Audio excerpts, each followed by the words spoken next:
The Sprint Cup is the first we look at, and Wellington, he headlines the card. He was the winner of the Queen's Silver Jubilee last time, comes back in trip stronger. He was the winner of the Centenary Cup at Group 1 level at his last start. We've got Computer Patch having his second start for Jimmy Ting. Sight Success carries an extra £5 for his win over Super Wealthy. Master 8 carries an extra £7 for the third behind Sight Success. And Kerpenny, you thought that name sounds familiar? It is. He raced on Wednesday night on the all-weather at Sha Tin. Group 1 speed, expected to be good, Tom. Or Group 2, actually. It should be hot to speed here, Mark. And I guess that the key is, Paul, what Kerpenny's going to do, because he went forward on Wednesday night, but he got taken on by Highly Proactive. He's definitely the pace angle here for sure, isn't he? Yeah, it looks that way, doesn't he? Sight Success, he's got the inside draw, so I think he might just make him work a little bit. Wagner Borges on him, and then I think Kerpenny, you're right, he'll eventually cross, I think. Computer Patch was a reliable leader when he was with Tony Cruz, but since he's changed stables, they trialled him back, and they did race him with cover, so I expect him to get some cover here in this.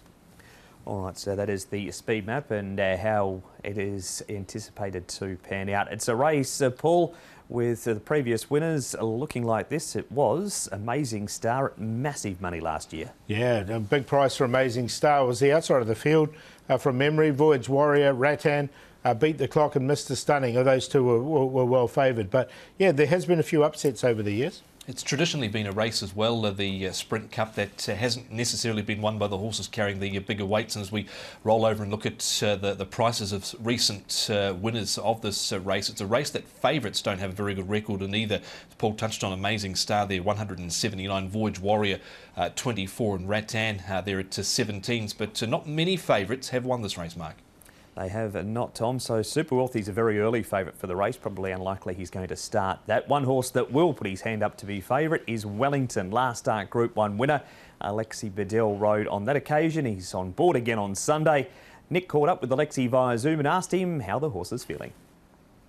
He feels very good. His recent gallop was good, and I'd like to think that the horse is keeping his good form and he's ready to run a good race. Talk me through that gallop, Alexi. Obviously, that was on the turf. Richards opted not to give him a trial. Was that always the plan? No need for a trial, and obviously just go through the motions with him in his gallops. I think probably the track condition on that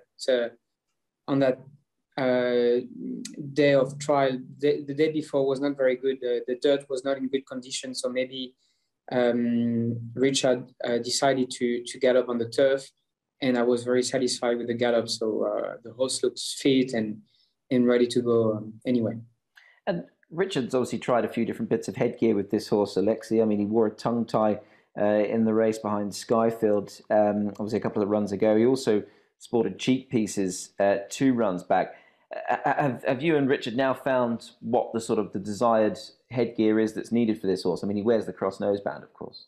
We tried the cheek pieces because beginning of the season the horse was a little bit like out of form, and maybe his fitness was not just as good as it's now. So maybe we tried the cheek pieces because he's always been looking around as well. He's always been a horse that can look when he hits the front or something like this.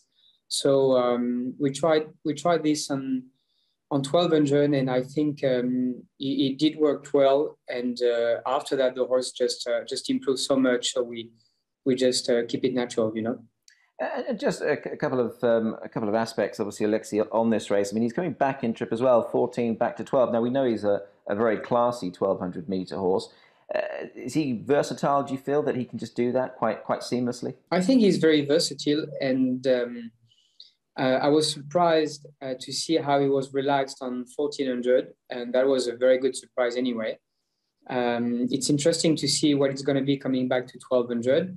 He's obviously a top sprinter. There's no question mark. There's no question about it, and that's all.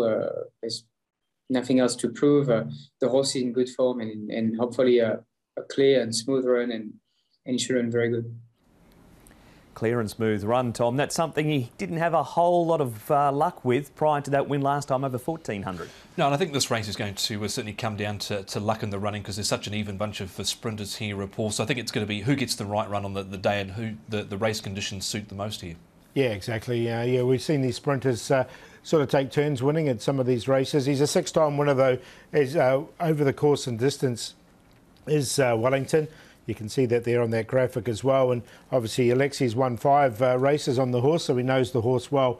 And fantastic strike rate, 8 wins from his 14 starts. He did race Stronger also in Group 1 company over the 1200 metres, Paul. This is Stronger's last start. He wins this. It's the Centenary Sprint Cup. No Skyfield this week, but we'll see Hot King Prawn, Super Wealthy, Master 8 and Computer Patch probably in a different role to what he is this day. Yeah, I think he's got these those horses you mentioned covered as well. It was a good run from him. Wellington was coming up on the inside there and didn't get much luck, but as you can see him, he got the first run on them and he hit the line really nicely and won well. So look, he's one of the major chances. And what the winning of the race I feel was Vincent Ho's ride here, just flushing out Skyfield around the home turn. I think if the roles had been reversed there, Skyfield gets him on the line here, but he was really strong there and he had trialled extremely well coming into where that race had Stronger.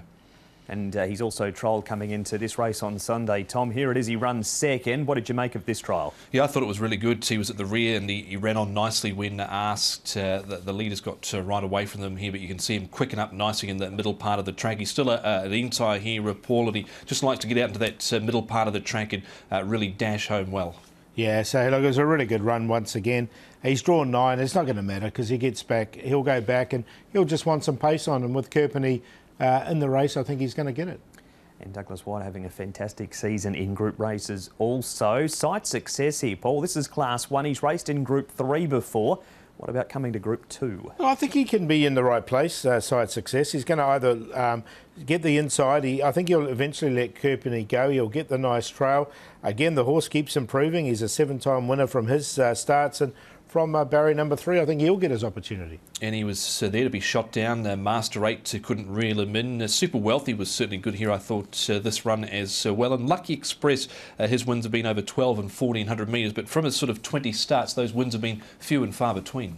And we saw the Prawn just fading out there, Tom. He did have 133 pounds on his back that day. Big swing in the weights against the other 2 on Sunday.